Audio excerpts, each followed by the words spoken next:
Ayun mga boss, Calamba Park Place tayo.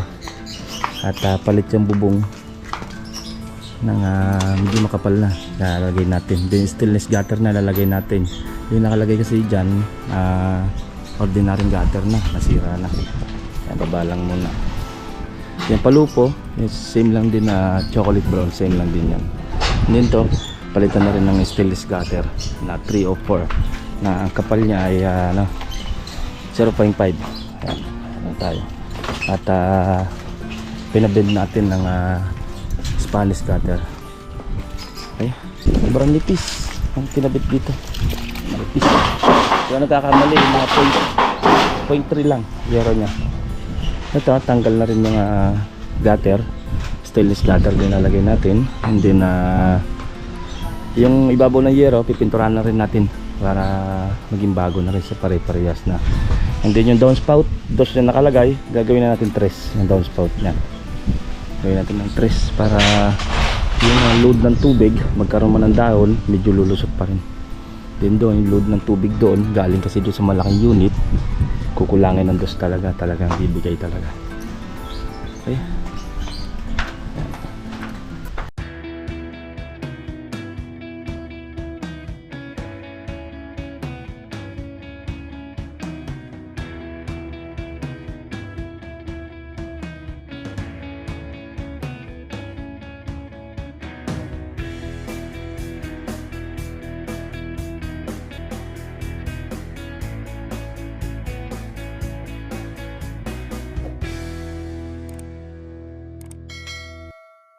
Hello boss at good morning. Welcome back ulit sa ating YouTube channel and din sa ating Facebook page, J. Uragon. Okay, dito tayo nga sa Calamba Park Place. Check na natin tong Calamba Park Place at halos natapos na yung ating small na project dito. Kumbaga 1 week lang natin ginawa at pag-uupahan lang naman ng client. Okay, yung pinalit natin mga roofing and then yung stainless gutter and then yung sakay sa CR at pintura ng mga gate. Ayan natin mga ginawa. Okay, tara samahan niyo ako. Calamba Park Place na 1 week natin na ginawa. Tara, let's go. Ayun mga boss, Calamba Park Place tayo. At palit yung bubong ng medyo makapal na. Lalagay natin. Then stainless gutter na lalagay natin. Yung nakalagay kasi dyan, ordinary gutter na. Nasira na. Kaya baba lang muna. Yung palupo, same lang din na chocolate brown. Same lang din yan. And then to, palitan na rin ng stainless gutter na 304 na ang kapal niya ay 0.5. Ayan, ano tayo. At pinabend natin ng Spanish gutter. Okay. Na ito lang na mapalitan ng yero. May bukas na natin makukuha yung yero nito. At din to, papapinturahan na rin natin yung ibabaw nitong yero. Ayan, tanggal na. Wala na. Bulak-bulak na rin naman. Sobrang nipis ang kinabit dito. Nipis. Kaya nagkakamali, mga 0.3 lang yero nya. Ito, tanggal na rin yung gutter. Stainless gutter din nalagay natin. And then yung ibabaw ng yero, pipinturahan na rin natin para maging bago na rin sa pare-parehas na. And then yung downspout, dos na nakalagay, gagawin na natin tres yung downspout niyan. Gawin natin ng tres para yung load ng tubig, magkaroon man ng dahon, medyo lulusot pa rin.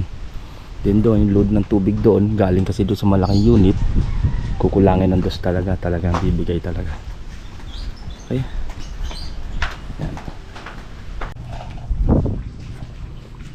Kaya mga boss, at halos tapos na tayo dito sa ating small project ng Calamba Park Place. Yung tubo na PVC orange, ito yung kakabit na dito sa may stainless gutter na nilagay natin.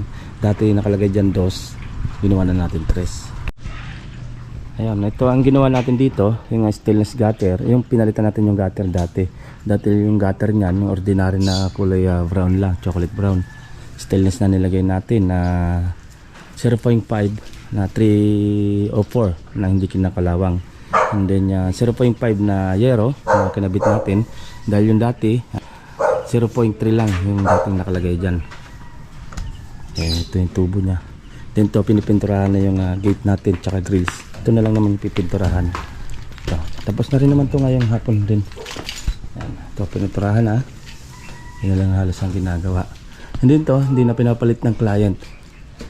Ito kasi pauupahan lang kasi itong unit na to. Pininturahan na lang natin yung sa taas nito. Pininturahan na lang natin siya. Then pinalitan na rin natin ng gutter.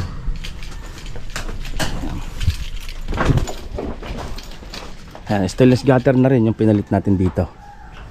Yan, stainless gutter na rin. Okay, at least may dahon na bumagsak dyan at hindi na rin mabubulok. Kumbaga yung ating downspout, tres na nilagay natin. Yung dati kasi may mga dahon, obligadong babarado, kaya malaki na yung ating tubo. Yan, tres na nilagay na natin. At check natin sa second floor mga boss, pinapinturahan na natin yan. Ayan, pintura na siya. Chocolate brown din, same lang din sa pinalitan natin ng kulay doon ng Piero, same lang din yan. Ito na, okay na rin siya. Dati kalawangan na to. Ito, pinalagyan natin ng sealant, natulo daw dyan. Dito, hindi na maiwasan na hindi tumulo yung bricks na yan. Pag nabasa yung bricks na yan, papasok dahil walang waterproofing yung bricks na yan. Ayan, ay sakit yan ng mga Linnea at Jasmine. Yung bricks na yan na waterproofing. Pero nilagyan na lang namin ng sealant para for safe. Tumulo man, doon na lang sa bricks, kapiraso na lang siguro yan. Then yung tulo doon sa may CR, nalagyan na rin ng sealant. Ayan na, ayan, stainless na ang ating walang stock na tubig mulang kanina. So madali na linisin nila, malapad yung niya, naka Spanish gutter tayo. Yung mga puno na yan, no? Yan yung magbabarado dito ng gutter. Okay, ito na lang naman yung pipinturahan. Hindi yung tubo na yan, ito na pinturahan na. Yan na lang naman halos. Yung ginawa lang natin, ito lang roofing, ito pintura, palit ng roofing bago na yan. Ito nililinis na yung itong area. Ito naman pinapinturahan na lang naman ito ng hilamos ng ating nag-upa, yung nag-upa dito. Pinapinturahan na lang ito. Ayan, napinturahan na rin naman.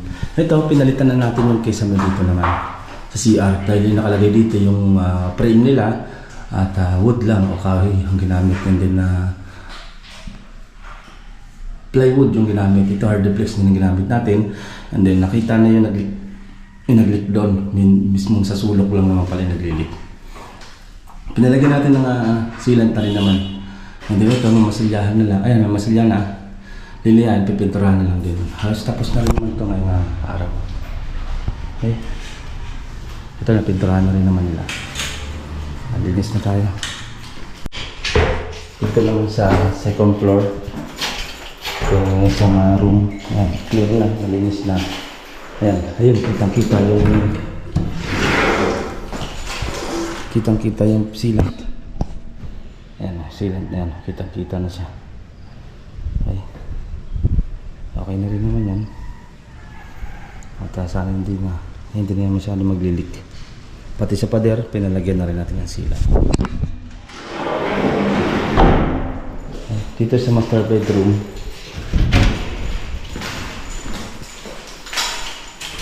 yung pinalitan natin yung bubo. 0.5 ang kapal na ginawa natin dito. Ayan. Tapos yung dati nga nilagay dito na flashing, yung ginupit lang na palupo, hinati lang yung palupo niya, tapos tinapa lang doon. Ngayon flashing na kinabit natin, pinabit lang natin yan. Ayan, flashing na yan. Tapos bumili tayo ng palupo para doon sa dulo. Stainless gutter na, wala nang iisipin. Ito, kapal na rin yung yero niya. Ito naman yung ating pininturahan. Yan, malinis na, di ba? Ito hindi naman to kasama sa natin, pero sinama ko na para malinis tingnan. Okay. Yan ang ating nagawa ito sa Calamba Park Place mga boss. Ayan mga boss, yan na po, tapos na ating project ng Calamba Park Place. Alas 1 week lang naman namin na-renovate yun, pauupahan lang naman yun dahil umalis na yung dating nag-uupa doon, dahil na-renovate na namin. Okay, at sumaglit na ako doon dahil ipapunta ako sa Calamba Park Residence. Dito lang din sa may parting Makiling. May estimate tayo doon, check natin, isang OFW rin. update ko na lang kayo sa Linnea Jasmine tsaka sa Sandaya na tanawan natin na project sa Sandaya Homes na sa project natin sa Tanawan, Batangas. Update ko na lang ulit kayo. Okay, next by bukas check natin kung Block 60 na yung ating may upload natin. Yan, at shoutout kay Ma'am at kay Sir na nagtiwala sa atin ng kanilang unit na natapos natin kahit 1 week. Ayan, small project lang naman natin yan. Okay, papunta naman ako sa Calamba Park Residence para mag-estimate. Ayan, hanggang dito na mga boss at ingat-ingat tayo at bye-bye. Next update ko na lang kayo yung ibang project natin. Let's go. Ito pong J. Uragon Vlog, napakaganda po ng channel na ito, no? Tungkol po ito sa construction. Actual construction po ang channel na ito, no? Pag pinanood nyo po ito, panalo po kayo sa channel na ito. Napakaganda po ng mga video niya. Lalo na pong magaganda, no, yung mga iba't ibang design niya. Kakaiba po yung mga iba't ibang design niya sa mga kisame. Subukan nyo pong panoorin J. Uragon Vlog na ito. Matutuwa po kayo pag pinanood nyo po yung mga video niya. Maraming salamat po.